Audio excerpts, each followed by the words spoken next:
Hi everybody, welcome. This is the trusty XR400 1998 model, and a friend with another XR wanted to know how to change his fork seals and change his oil. So I decided to make a YouTube video. This is the LTD Motorsports Workshop, and I'm going to show you how to do a service on XR400 front forks. 96 and 97 model years are slightly different. This is a 1998. Check your service manual or online for things like quantity of fluid, weight of fluid, various specifications. I'm not going to go in how to get the fork off of the bike. I assume that you'll get that done some other way. It's not a difficult process, but of course involves loosening the clamps, taking the front wheel off, removing the front brakes, and extracting the two fork tubes.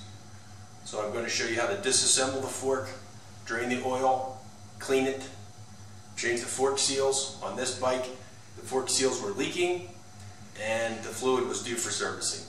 Ideally, you should change your fluid about every 50 hours, but many people don't do it that often. So let's get started. We'll take this fork apart and show you how to perform the service. This is the compression bolt. This is going to come out from the bottom of the slider. So it's very important at this stage to clean this very carefully. Scrape away any mud or dirt or rocks.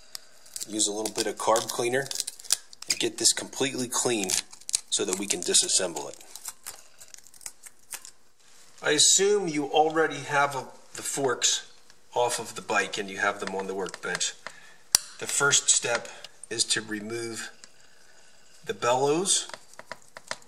And this is a good time to remember that everything should be kept clean,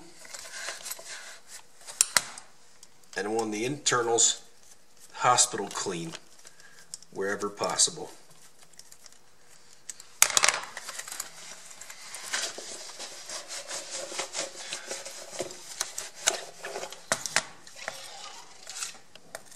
Before we actually open the fork, we want to release any air pressure. So open the bleeder valve. Don't allow any dirt to get inside. In case there's any pressure buildup inside the fork, tighten that back down. Next, we want to set the rebound adjuster all the way out. At this point, it's useful to note what click setting you're on. You do that by screwing the adjuster in and counting how many clicks you have to go all the way to bottom. This one is 1, 2, 3, 4, 5, 6, 7. Then screw it all the way back out. We're going to do the same thing with the compression adjustment. We want it all the way screwed out, but we're going to first screw it in to count how many clicks we have as a starting point for after we put it back together. So we'll count in 1, 2, 3, 4, 5, 6, 7, 8, 9, 10, 11, 12, 13, 14, 15, and then all the way back out. Next, we're going to remove the fork cap.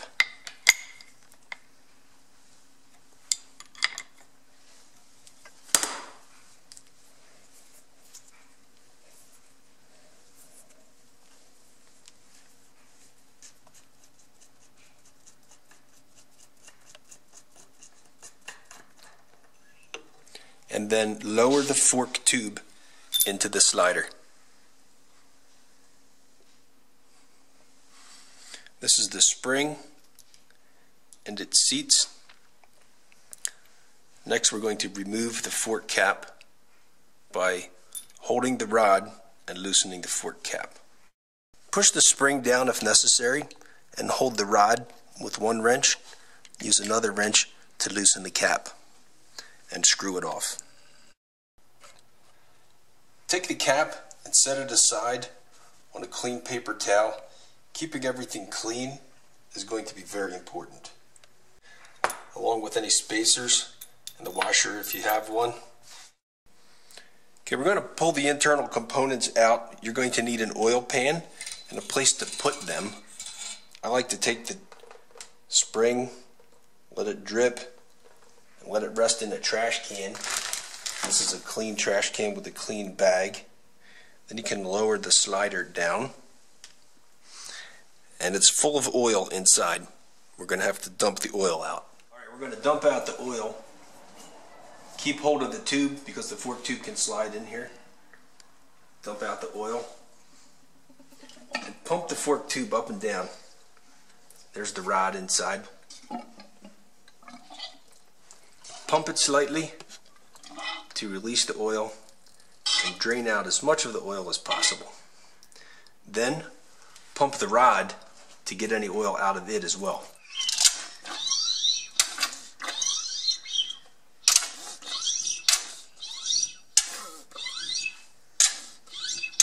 Keep some paper towels and some plastic gloves handy because this part tends to get a little messy.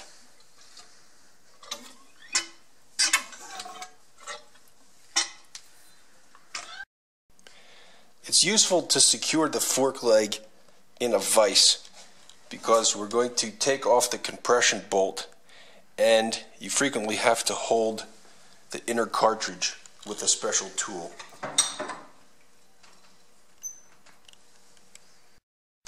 In order to loosen the compression bolt, you have to hold the cartridge inside. Of course, you can buy a special tool for it, or you can also make one from a piece of pipe, which is what I've done. So we insert this inside to hold the cartridge and loosen the compression bolt from the bottom. Use a pipe wrench to hold the pipe if necessary and loosen the compression bolt from the bottom. Alternatively, you can buzz it off with an air impact without using a tool. Once you have the compression bolt out, inspect this O-ring right here. I've purchased a new one. I intend to replace that one. We'll pull this O-ring out and clean the groove, install the new one, and remove the sealing washer. This is a copper sealing washer, and you should use a brand new one when replacing it. This should all be cleaned up from any contaminants. The best thing to use is contact cleaner, which will evaporate quickly, not leave any residue, and will not harm any of the other materials.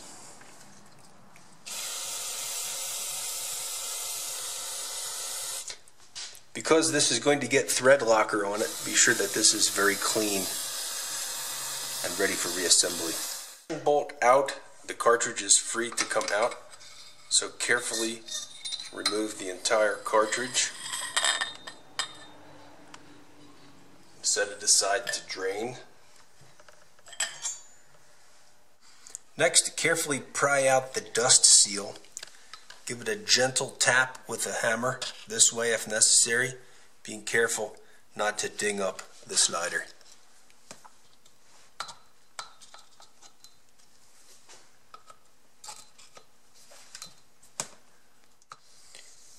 Remove the dust seal by sliding it carefully up the tube. Be very gentle at the ends. Set that aside. And then position the slider to remove the retaining clip inside. Remove the retaining clip by prying gently on one side and working it around to get it loose. Finally, we're going to remove the seal. The best way to get the seal out is to grab the tube and pull it all the way up to the top of its stroke, and then use it to bump against the seal and pull it out. Looks like this one's got a little oil in it still. We use a rag.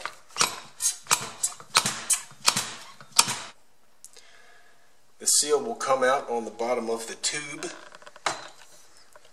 and then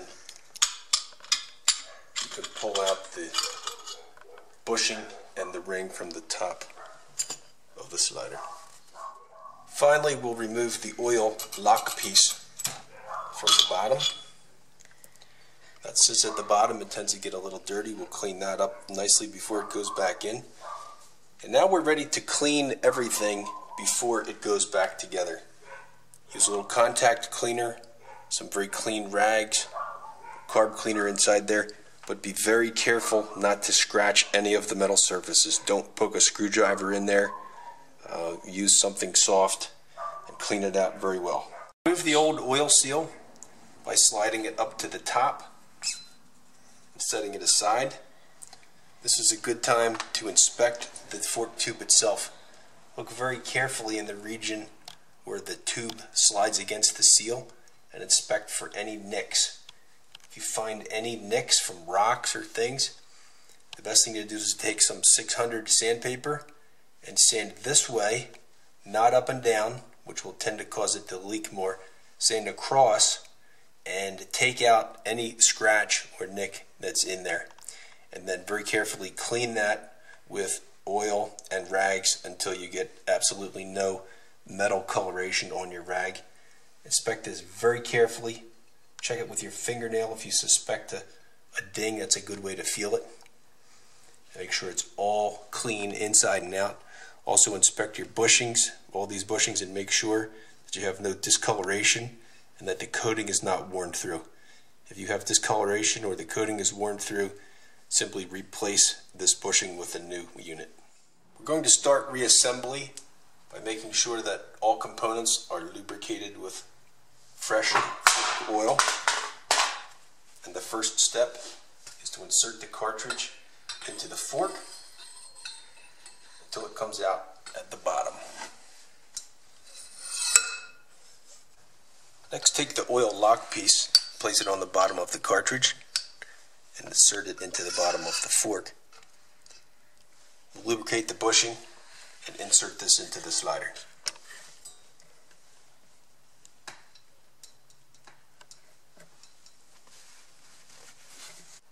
Place the fork tube into the slider. We've lubricated the bushing. We'll run it all the way down to the bottom in preparation to install the compression bolt. Always use a new copper washer on the bottom of your compression bolt. I also installed a new O-ring. I'm going to lubricate that with a little fork oil.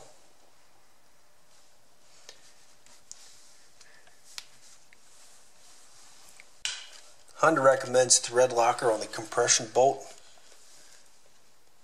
Place a couple drops on the tips of the threads.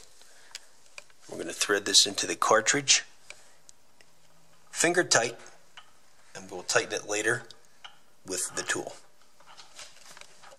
If necessary, use the tool to hold the cartridge while you tighten up the compression bolt finger tight. And then we'll do the final tightening in the vise. Use the tool and a pipe wrench to hold the cartridge while you tighten the compression bolt to 34 Newton meters.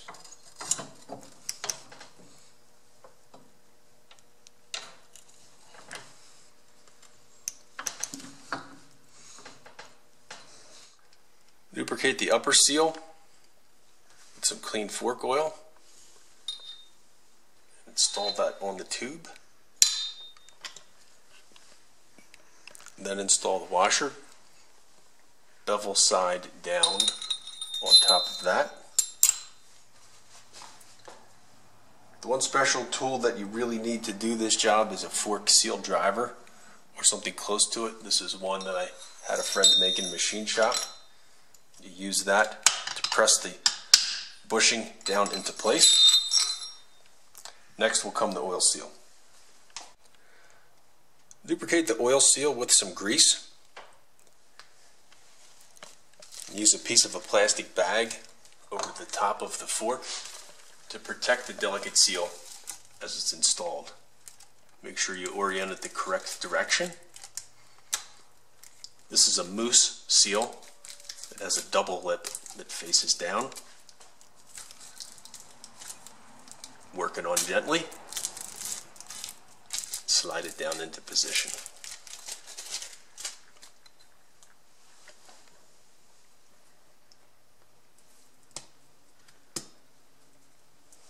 Use your fork seal driver to push the seal down into its final resting place. slide the driver up and down. Try to make sure that it goes in nicely and is not cocked. Tap it a little bit with a hammer.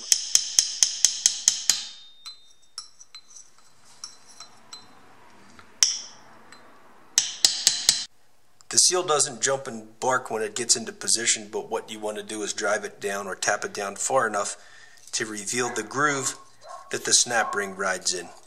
Once the groove is completely visible and enough room for the snap ring, then you've put the seal in far enough. Place the snap ring inside and seat it into position.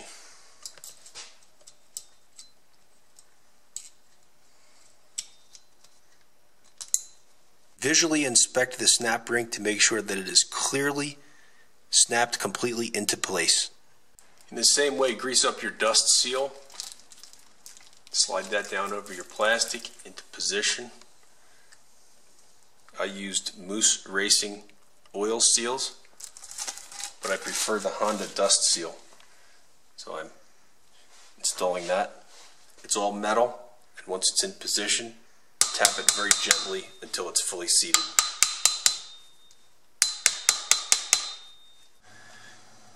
Before we can set the fork oil level, we're going to install a piece of wire to help us retrieve the fork rod after the fact. So we'll do that on each fork.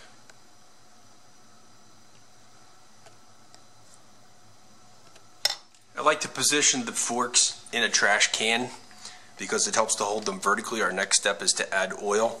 We're going to pump them up and down. We're going to let them set so that any bubbles come to the surface, and a trash can makes it a very convenient place to allow them to settle while well supported. Look up and see how much fork oil your make and model holds. Mine is just shy of 19 ounces. So I've got a plastic cup that I've pre-measured some water in and graduated the side of the cup. That's 8 ounces. I'm going to add approximately half of the total amount of oil to each fork leg before we pump it and do the bleeding.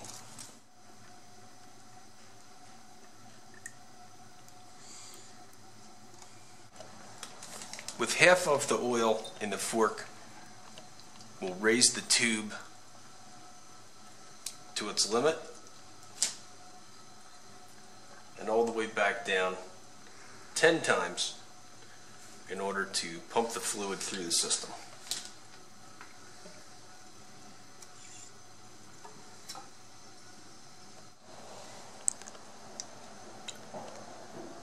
Add your next batch of oil along the side until it starts to come out through the top of the rod.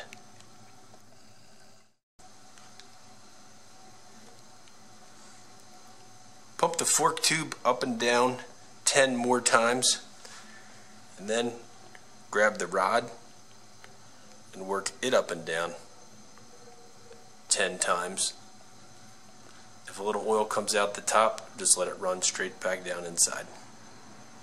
This will help bleed any air out of the fork.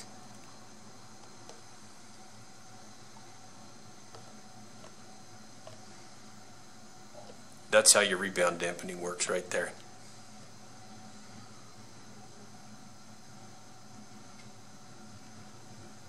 As that oil comes up, it's controlled by the valve in the cap and slowed. That slows your rebound. Once we've pumped all of the oil through the system, we'll let the forks rest vertically for about 10 minutes just to allow any air bubbles to come to the surface.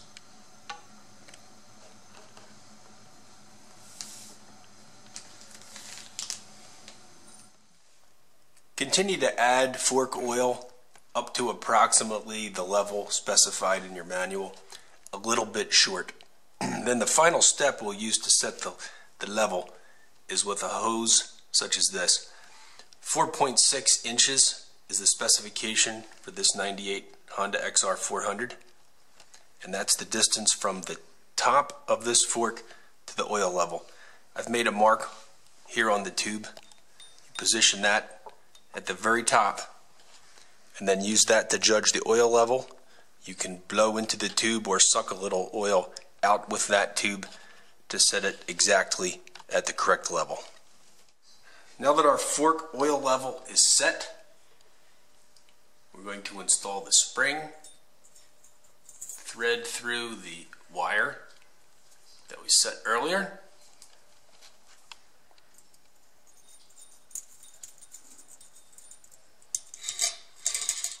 Use your wire and pull the rod out, add a spacer and a seat for the spring if you have it. Put it on the same way that it came out.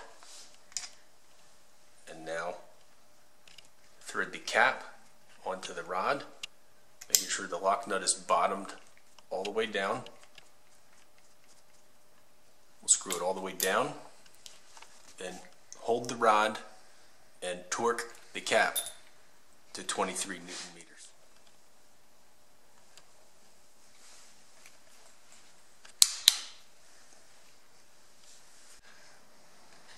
Now we'll raise the fork tube, carefully thread the cap into the tube and tighten up. Clean the external of everything and we are done. Reinstalling the bike and test.